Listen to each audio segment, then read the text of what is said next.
بسم اللہ الرحمن الرحیم۔ اللہ کے نام سے جو رحمان اور رحیم ہے۔ السلام علیکم ورحمۃ اللہ، نحمدہ ونصلی علی رسولہ الکریم۔ اعوذ باللہ من الشیطان الرجیم، بسم اللہ الرحمن الرحیم۔ رب اشرح لی صدری ویسر لی امری واحلل عقدۃ من لسانی یفقہوا قولی۔ رب زدنی علما، رب زدنی علما، اللہم رب زدنی علما نافعا، آمین۔ گھر میں تراویح کا مسئلہ۔ ہم سب جانتے ہیں کہ اس وقت کورونا کی وجہ سے تمام طریقے کے احتیاط بڑھتے جا رہے ہیں۔ ہم لوگوں کو ایک جگہ پر بھیڑ نہیں لگانا چاہیے، یہ ہمارے ہی فائدے کے لیے ہے۔ اگر ہم اس خطرناک بیماری سے بچے رہیں گے تبھی آگے کچھ کر پائیں گے۔ اب جس طرح سے حالات بن رہے ہیں اس سے تو ایسا لگتا ہے کہ ہم لوگوں کو گھر میں ہی تراویح کا اہتمام کرنا پڑے گا۔ دیکھیے، جہاں تک تراویح کا مسئلہ ہے تو یہ کوئی فرض نماز نہیں ہے، یہ نفلی نماز ہے۔ اس نماز کو کئی ناموں سے جانا جاتا ہے، مثلا قیام اللیل، تہجد، وتر اور قیام رمضان۔ یہ سب ایک ہی نماز کے نام ہیں۔ صحیح بخاری اور صحیح مسلم کی متفق علیہ حدیث ہے کہ نبی صلی اللہ علیہ وسلم نے فرمایا کہ اپنے گھروں میں نماز پڑھا کرو۔ آدمی کا فرض نماز کے علاوہ گھر میں نماز پڑھنا سب سے افضل ہے، یعنی نفلی نمازوں کو گھر میں پڑھنا افضل ہے۔ اس حدیث میں پیارے آقا صلی اللہ علیہ وسلم نے یہ کلیئر کر دیا کہ مسجد میں فرض نماز پڑھنا افضل ہے اور نفلی نمازیں اپنے گھروں میں پڑھنا افضل ہے۔ بخاری اور مسلم کی ایک اور متفق علیہ حدیث ہے جس میں نبی صلی اللہ علیہ وسلم نے فرمایا کہ فرض نماز کے علاوہ اپنی نفلی نمازوں کا کچھ نہ کچھ حصہ اپنے گھروں میں پڑھا کرو اور گھروں کو قبرستان نہ بناؤ۔ پیارے آقا صلی اللہ علیہ وسلم نے یہ کیوں کہا کہ گھروں کو قبرستان نہ بناؤ؟ یہ ہم سب جانتے ہیں کہ قبرستان میں نماز نہیں ہوتی۔ جب بھی کوئی شخص فوت ہو جاتا ہے تو اس کی نماز جنازہ کسی دوسری جگہ پر پڑھائی جاتی ہے۔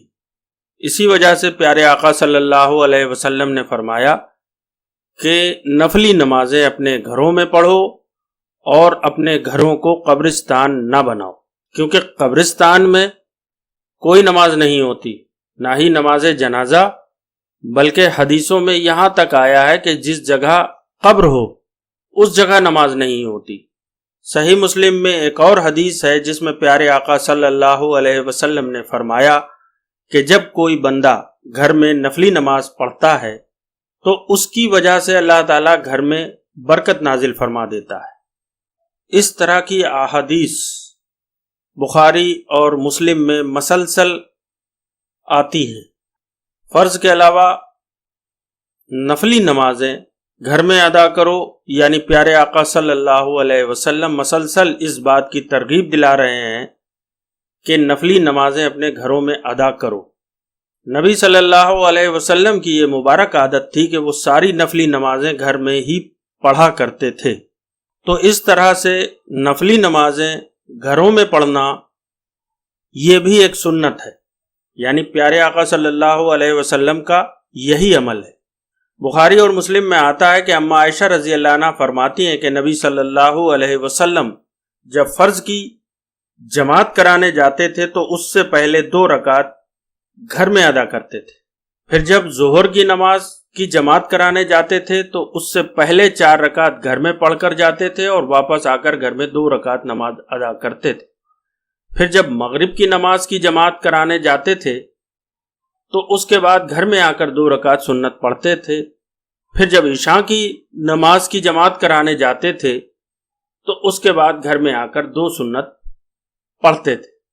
یہ وہی 12 رکعت سنت مؤکدہ ہیں جن کے بارے میں بخاری اور مسلم میں آتا ہے کہ جس شخص نے ان 12 رکعت کی حفاظت کی دن اور رات میں تو اس کے لیے جنت میں ایک گھر بنایا جائے گا۔ اب جہاں تک تراویح کا مسئلہ ہے تو زید بن ثابت رضی اللہ عنہ کہتے ہیں کہ مسجد نبوی میں حجرہ لگایا گیا.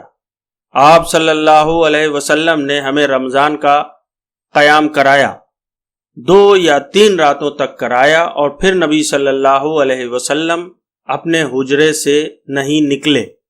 لوگ باہر کھانستے رہے نبی صلی اللہ علیہ وسلم کو متوجہ کرنے کے لیے کہ ہم اتنے سارے لوگ مسجد میں آئے ہوئے ہیں.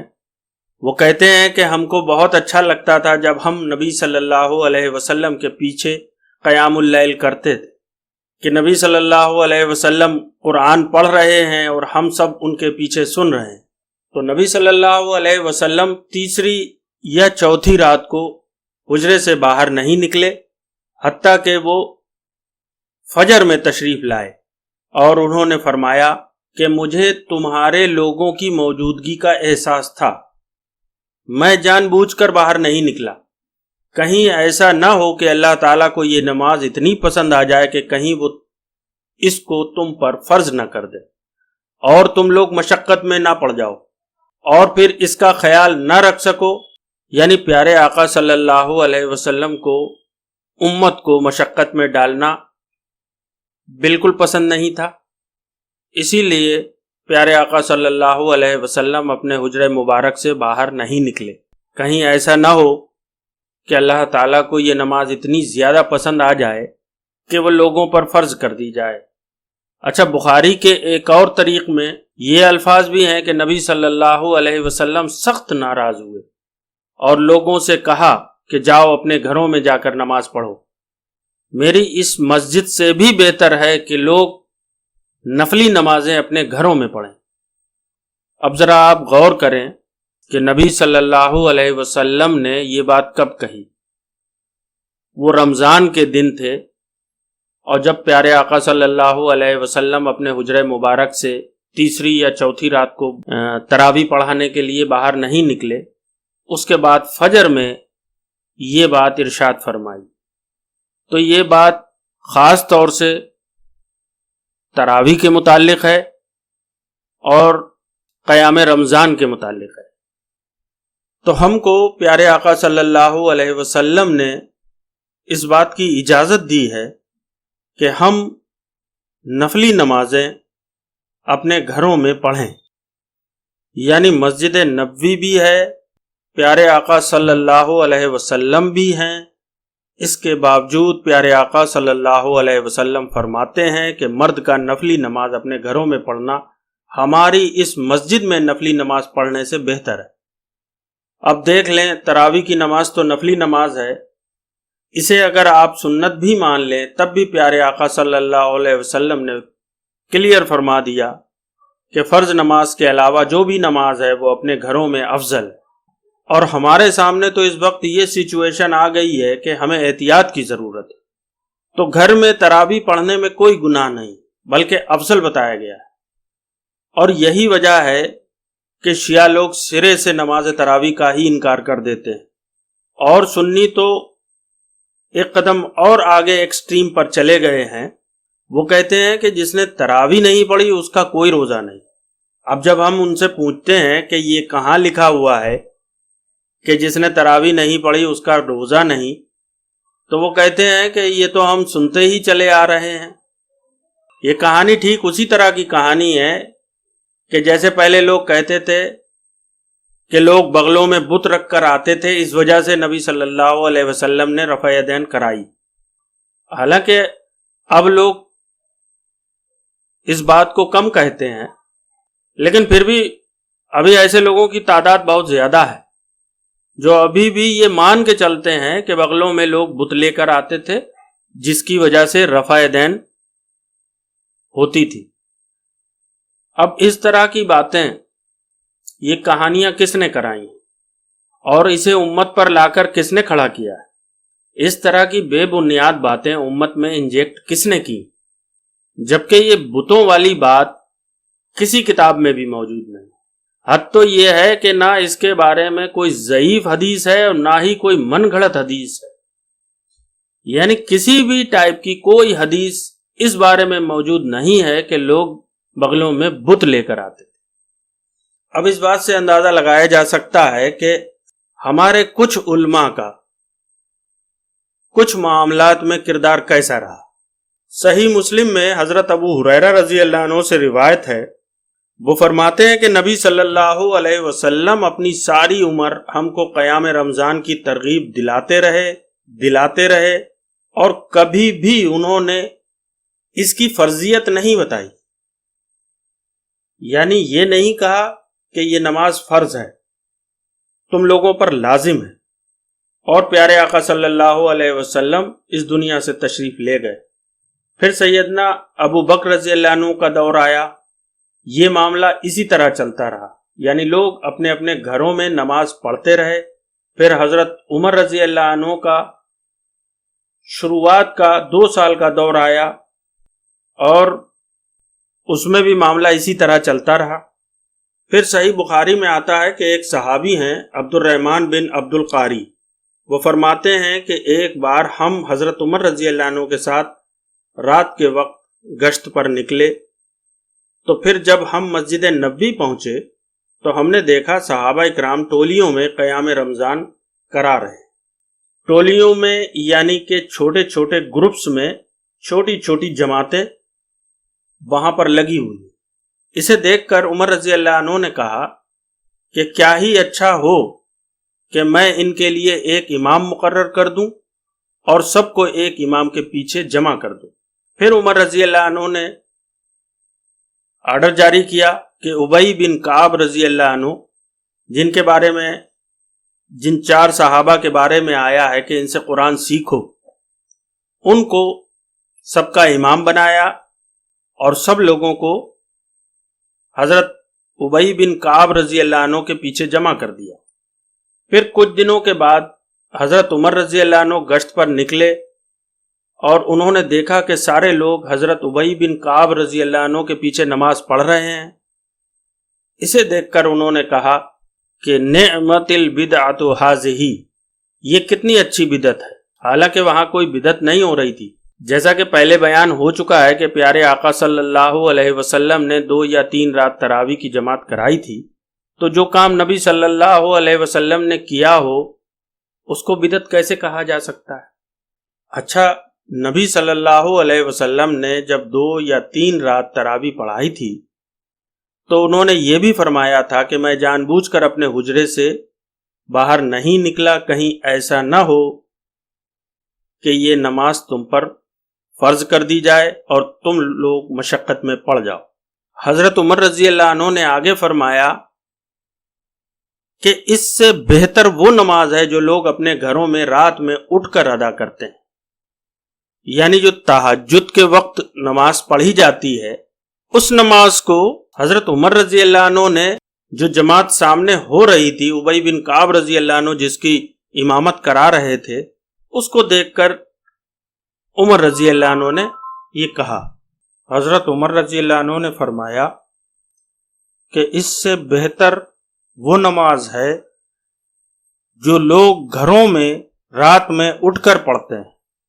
اور اتنا کہنے کے بعد حضرت عمر رضی اللہ عنہ وہاں سے چلے گئے اور اس جماعت میں جس کی امامت حضرت ابی بن کعب رضی اللہ عنہ کر رہے تھے اس میں شرکت نہیں کی۔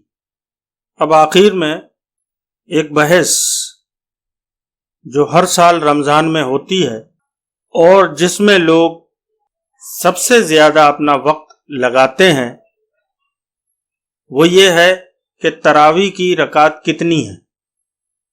کوئی کہتا ہے کہ 8 ہیں، کوئی 20 پڑھتا ہے۔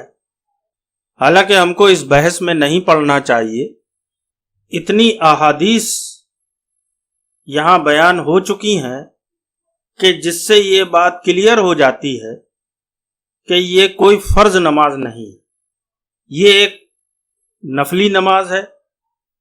تو اس میں کوئی جھگڑا رکعت کے بارے میں باقی نہیں رہا۔ اس میں اصل بات جو ہے وہ رات کے قیام کی ہے۔ صحیح مسلم کی حدیث میں آتا ہے کہ ابو ہریرہ رضی اللہ عنہ فرماتے ہیں کہ رسول اللہ صلی اللہ علیہ وسلم نے فرمایا کہ سب سے بہترین نماز وہ ہے جس کا قیام لمبا ہو۔ تو یہاں اصل مسئلہ تعداد کا نہیں ہے، بلکہ رات کے قیام کا ہے۔ ہم چاہے 8 پڑھیں یا 20 پڑھیں، ہمیں قیام رمضان کرنا چاہیے۔ گھر میں پڑھنے میں ایک پرابلم تو آئے گی، وہ یہ کہ ہر کوئی حافظ قرآن نہیں ہے، پھر قرآن کیسے سنا جائے گا؟